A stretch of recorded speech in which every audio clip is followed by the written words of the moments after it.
And our military and our government should care about protecting the national security of the United States of America and the Americans that pay their hard-earned tax dollars to fund all of this. America last. America last. That's all this is. The United States taxpayer has already sent $113 billion to Ukraine, and a lot of that money is unaccounted for. This is a continuance of a sick business model that the American government continues. The federal government continues to fund the military-industrial complex, and this is a business model that requires Congress to continue to vote for money, to continue to fund foreign wars, and this is a business model the American people do not support. They don't support a business model built on blood and murder and war in foreign countries, while this very government does nothing to secure our border. The American people are over $34 trillion in debt, and the debt is rising by over $40 billion every single night while we all sleep. But yet nothing is done to secure our border or reduce our debt. Inflation has driven out of control. Americans are suffering every single day. They can hardly afford their grocery bills. They can hardly afford gas in their car. They can hardly afford rent.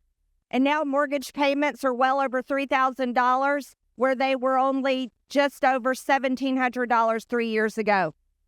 The youngest generation, young adults, don't even think they're going to be able to buy a home in their lifetime. And today in Congress, the most important thing that this body thinks should be done is to send another $61 billion to a war in Ukraine that the American people by 70% do not support.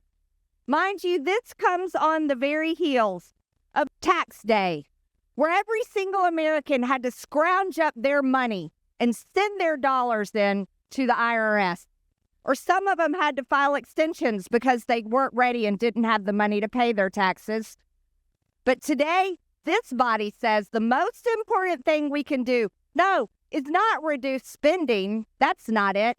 Not to do anything to drive down inflation. Oh no, we can't do that for the American people.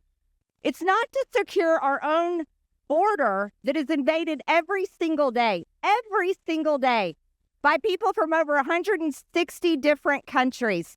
No, don't secure the American border. Let everyone in. We have over 1.8 million known gotaways. We don't know who these people are.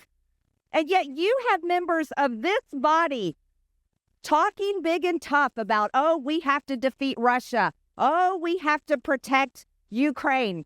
But yet all of you are unwilling to protect the American citizens that pay your paycheck, pay the light bills in this building, and pay for this entire federal government. For what? For nothing. Ukraine is not even a member of NATO. Ukraine is not a member of NATO. But the most important thing you hear in Washington, D.C. is, oh, we have to spend Americans' hard-earned tax dollars over to Ukraine and keep the money going to continue to murder Ukrainians, wipe out an entire generation of Ukrainian men so that there are widows, there are fatherless orphans, there are not enough men to work in their industries. Oh, but you really support Ukraine. Wow, what kind of support is that? It's repulsive. You know, shame on the American government. Shame on the American government. If we support our military, support our military. We should be funding to build up our weapons and ammunition, not to send it over to foreign countries to kill foreign peoples. And if this body was worth what it claims to be, what it is, every single one of us would be demanding peace in Ukraine between these countries, peace for these people, so that no more of them have to die. But you never hear anybody demanding peace. No. Peace is the last thing Washington wants because it doesn't fit the business model. This is a business model that they say continues our economy, protects American jobs. What a disgusting business model.